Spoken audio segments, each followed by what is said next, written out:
Hello everyone, today we'll study leukopoiesis. But before going into the details of leukopoiesis, we'll first have a background of hematopoiesis and the embryology of hematopoiesis. So hematopoiesis starts basically initially in the yolk sac. In the third week of embryonic life. In the third week of embryonic life, the hematopoiesis starts in the yolk sac. The cells that appears here are known as pluripotential hematopoietic stem cells, and these pluripotential hematopoietic stem cells appears in the yolk sac at the third weeks of intra-embryonic life. After this, these pluripotential hematopoietic stem cells they shift to the liver,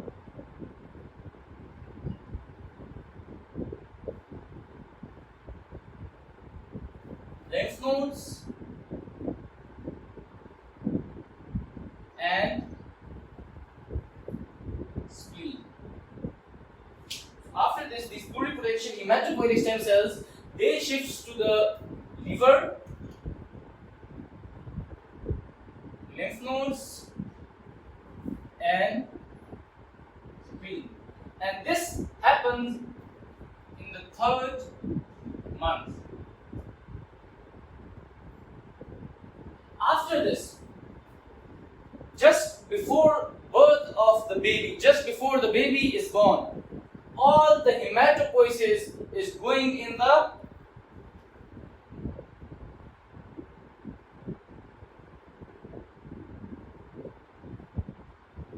bone marrow.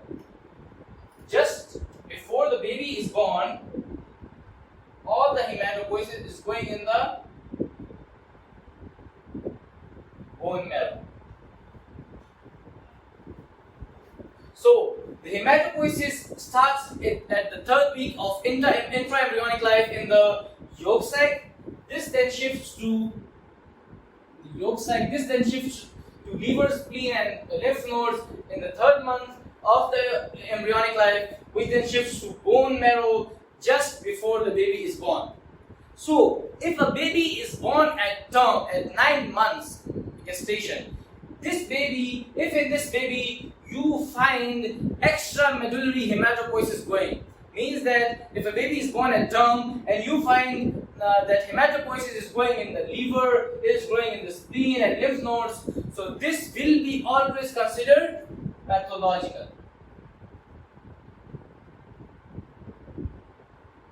Why?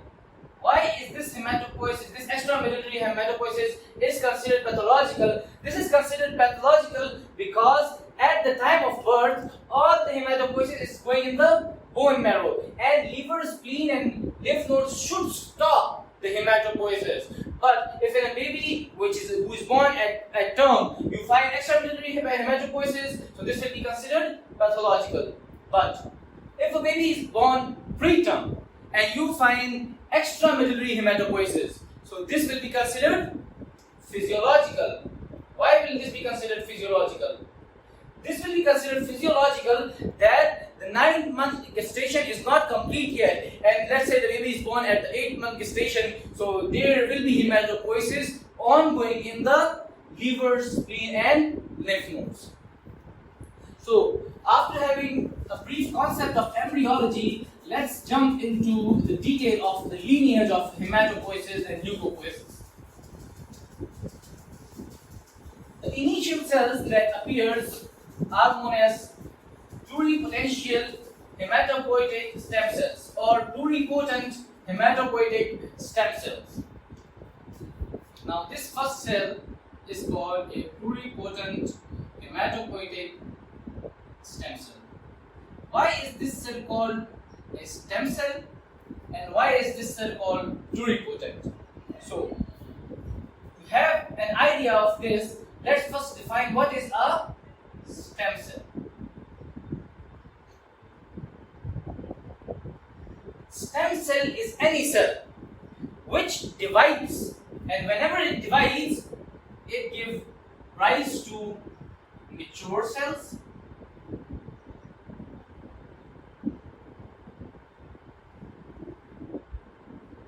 with giving rise to mature cells, it also have got the ability, this cell also has got the ability of self-renewal, that it also maintains its own population.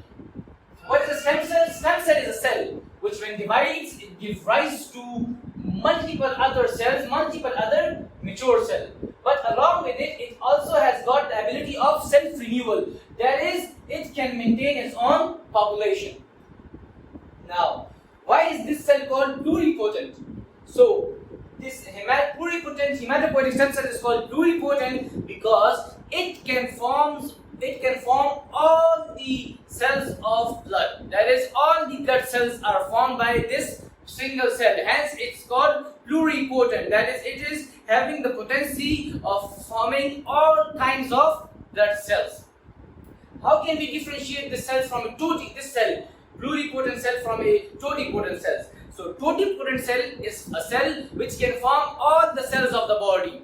And an example of this cell is zygote. That zygote can form all the cells of the body. But a pluripotent cell is a cell which can form a particular lineages. It can form few particular lineages of cells. For example, pluripotent hematopoietic stem cell which can form all the mature blood cells. So after pluripotent hematopoietic stem cells, this pluripotent hematopoietic stem cell is divided into two different types of cells. One is common lymphoid progenitor cell.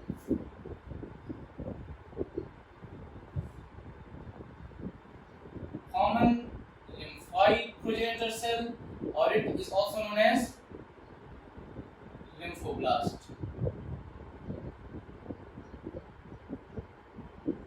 And it can also form common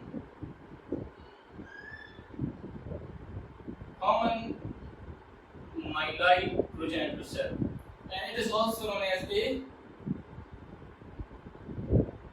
myeloblast. This common lymphoid progenitor cell, when it divides, it goes through a series of different cells, and finally it forms three types of cells, and these cells are B cell, T cells, and natural killer cell. So the first cell which is formed in this lineage is known as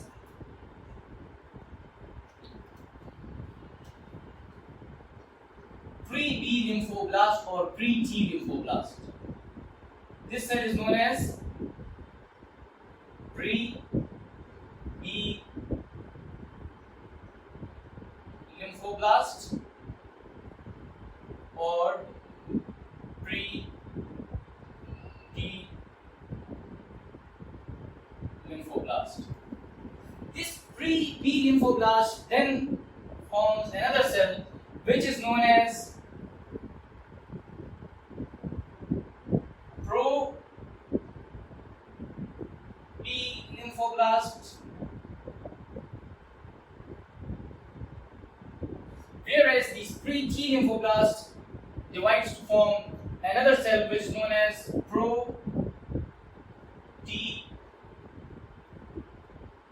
lymphoblasts. So initially we are having a lymphoblast. This lymphoblast divides to form a pre-B lymphoblast or a pre-T lymphoblast. This then undergoes mitosis and it divides to form pro-B lymphoblasts and pro-T lymphoblasts respectively. These cells then form the pro-B lymphoblast will form another cell, and this cell is known as naive B lymphocyte. Naive B lymphocyte. Whereas this pro-T lymphoblast will form another cell, and this cell is called double negative T cell. Naive B lymphocyte and double negative T cell. What is the meaning of these cells? Naive B lymphocyte means that this B lymphocyte is naive. How it is naive? Means that virgin B lymphocyte, it is not yet antigenically stimulated. That this B lymphocyte is not yet antigenically stimulated, hence it's given the name naive B lymphocyte. Whereas double negative T cell, this double negative T cell means that the T cell, normal T cells are having two types of markers. Either it will be CD4 positive T cell or either it will be CD8 positive T cell. But this double negative T cell is neither CD4 positive nor CD8 positive. Hence it is given the name double negative T cell. So this naive B cell will then jump into circulation here. Naive B cell will jump into the circulation. But double negative T cell, before it goes into the circulation, it goes to its university, and that university is called University of Thymus.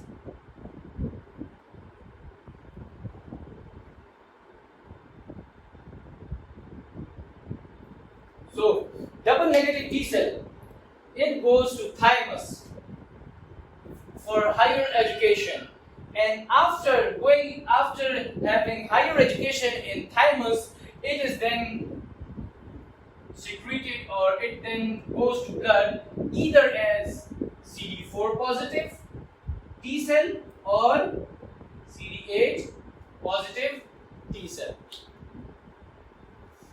Now let's study the myeloid lineage.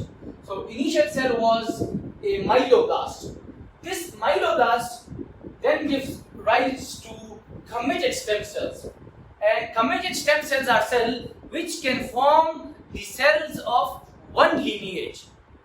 Committed cells are those cells which forms the cells of one lineage. So this myeloblast will give rise to two different types of committed stem cells. One committed stem cell is known as colony forming unit erythroid megakaryoid. This cell is known as colony forming unit erythroid megakaryoid. Whereas another cell which is formed by this myeloblast is known as colony forming unit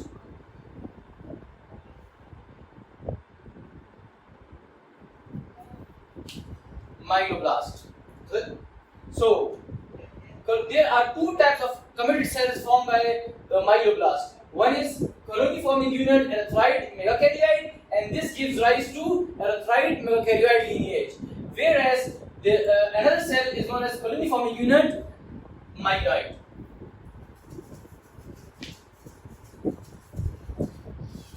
So we will not study the details of colony forming unit erythroid megakaryoid, but just for a discussion that this colony forming unit erythroid megakaryoid will go, if this colony forming unit erythroid megakaryoid is stimulated by erythropoietin.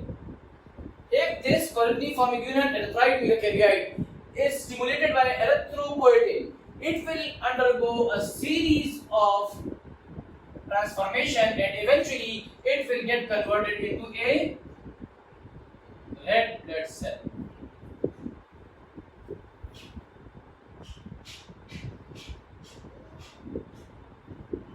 But if this cell is stimulated by thrombopoietin, it will undergo a series of maturation, and finally it will be converted into platelets. And how will it be converted into platelets? The initial cell that will be formed is known as, this is a big cell, giant cell, and this cell is known as megakaryoblast. This megakaryoblast will then form another cell which is pro-megakaryocyte, and this pro-megakaryocyte will then form another cell, another giant cell, big cell, and this is known as megakaryocyte. So, when colony forming unit erythroid megakaryoid is stimulated by thrombopoietin, it first forms megakaryoblast, and this megakaryoblast will then be converted into a pro-megakaryocyte, and which pro-megakaryocyte is then converted into a megakaryocyte.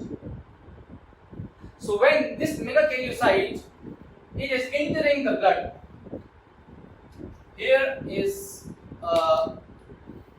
it has to pass through these slits. There are slits, there are sinusoids in the bone marrow. So when this megakaryocyte is passing through these sinusoids, it cannot go as it is, but it will break down and will be converted into small platelets. So initially, if you are having colony forming unit erythroid megakaryoid, if it is stimulated by thrombopoietin, it forms a megakaryoblast. This megakaryoblast then converts into pro-megakaryocyte, and pro-megakaryocyte then converts into megakaryocytes. These megakaryocytes, when this is passing through the slits of the sinusoids, it breaks down into small cells, and these small cells are known as platelets. So after studying this, we will study how the myeloid cells are formed.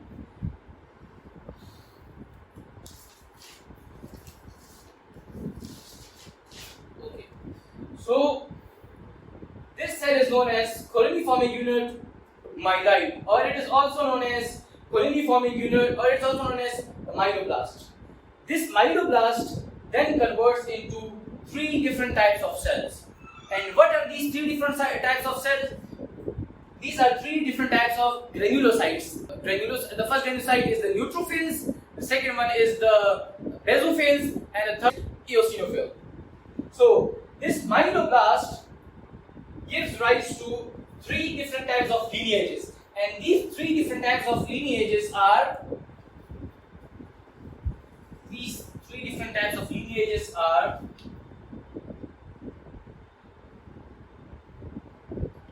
the first cell formed will be reddish in color, and it will have some red granules inside it. This cell will have red granules inside it, and this cell will be known as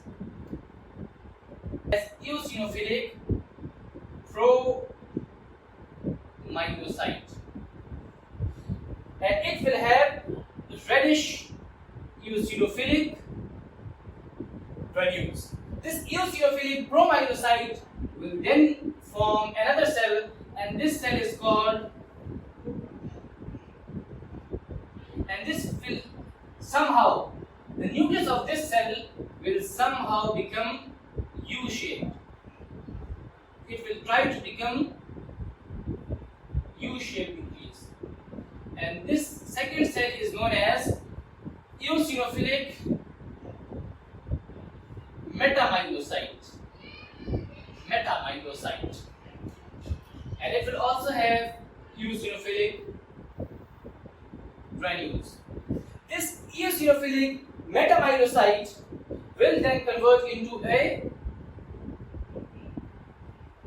eosinophilic myelocyte, and this will have somewhat more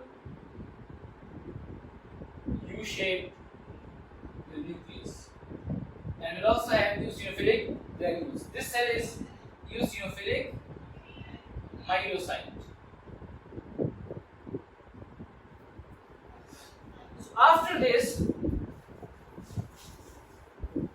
after forming eosinophilic myelocyte, this eosinophilic myelocyte will convert into an eosinophil, and this eosinophil will have characteristic bilobe nucleus, and we will show this by this man is wearing bilobe glasses, and will also have eosinophilic granules. This cell will enter into the circulation, and hence it is known as an eosinophil, and it's having bilobe nucleus and eosinophilic granules, and this is known as an eosinophil.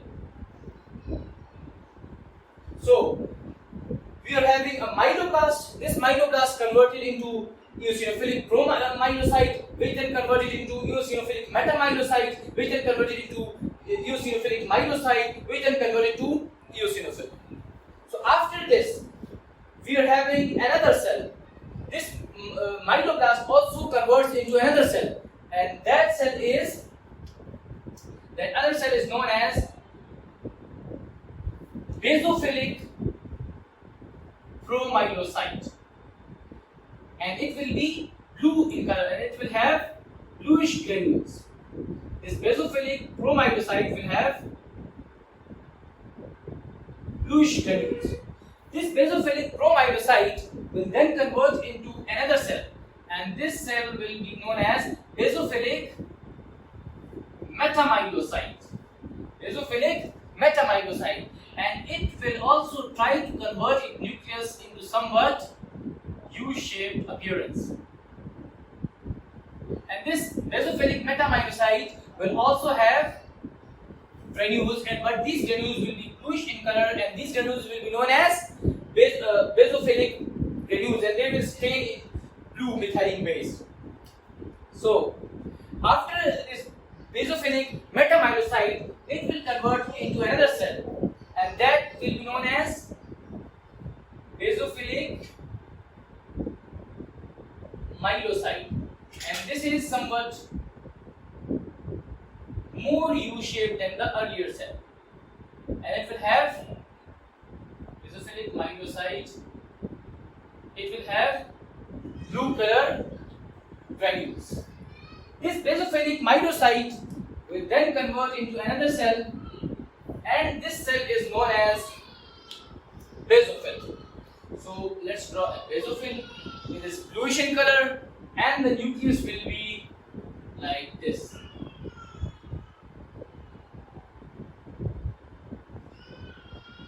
Nucleus will be like this, and it will have blue color granules. This basophil will also enter circulation, and it will be like this is our basophil, and this basophil will have blue color granules.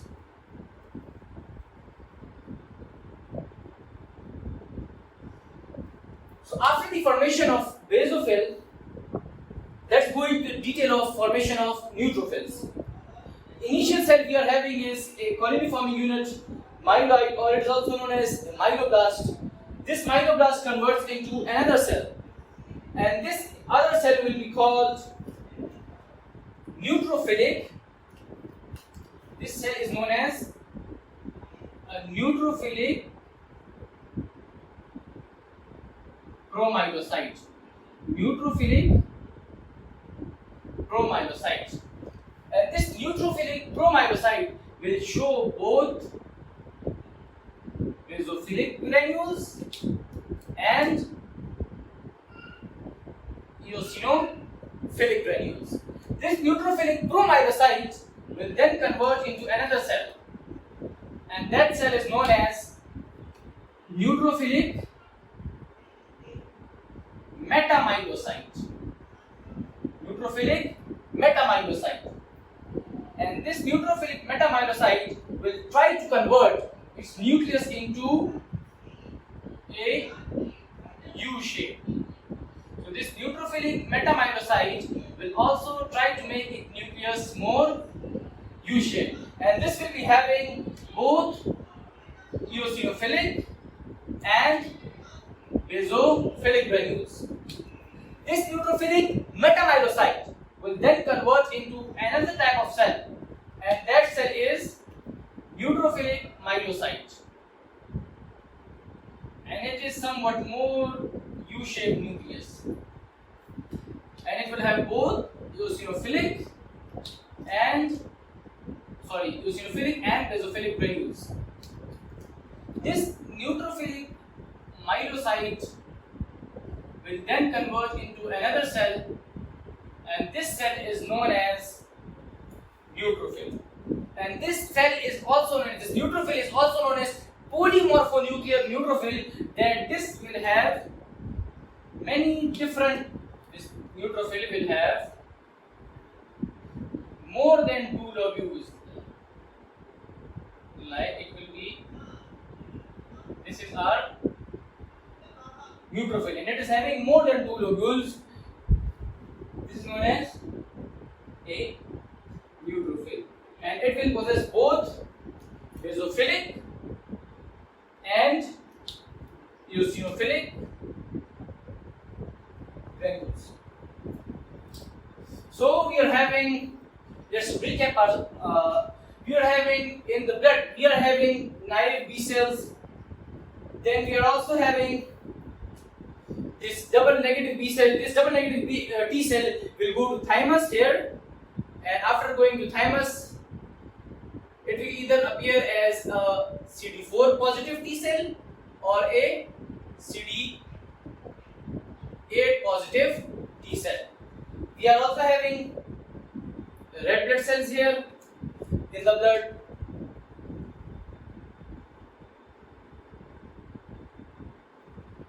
and we are also having platelets.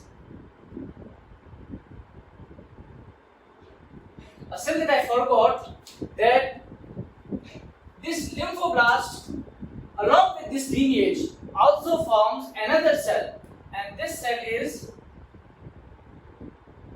natural killer cell. So this natural killer cell also appears into the circulation, and this cell is known as a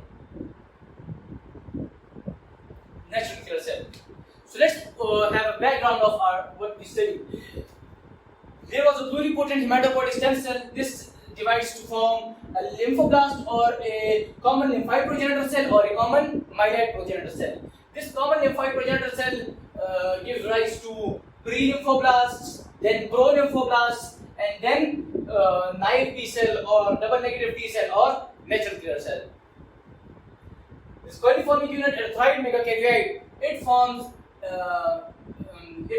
red blood cells, and it also forms megakaryocytes, which divides to form which ruptures to form platelets. Whereas coliforming unit myeloid, or this cell is also known as a myeloblast, this gives rise to 3 different types of cells, and these 3 different types of cells are either eosinophils, basophils, and neutrophils. Another thing which is important, that whenever that as the lineage is going towards this right side, and it is developing into mature cell, these mature cells will acquire mature markers. As this lineage is moving towards this right side, these cells will acquire mature markers, and these mature markers will not present in these initial cells. The second thing which is important, that growth factors are responsible for the development of these lineages. Like for the development of coliformicular erythroid megakaryoid, we need a colony stimulating factor erythroid megakaryoid. Now we are having colony forming unit myeloblast. This colony forming unit, if this is stimulated by a colony stimulating factor granulocytic, that is a granulocytic colony stimulating factor. So they will undergo the following process and they will form granulocytes. But if this colony forming unit, myeloid, if this is stimulated by a colony stimulating factor agranulocytic, that is, if this colony forming unit myeloid is stimulated by an agranulocytic colony stimulating factor, so this will undergo formation of a cell which is known as monoblast, and this monoblast ultimately converts into monocyte.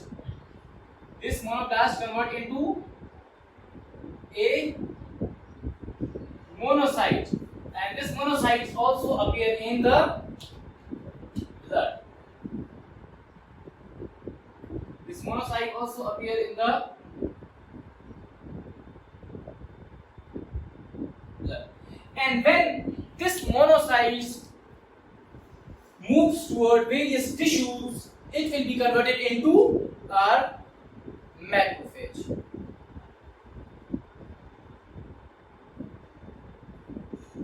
So this was a brief discussion of hematopoiesis and leukopoiesis. Hope you enjoyed the lecture. Thank you. Subscribe our channel and give us a thumbs up.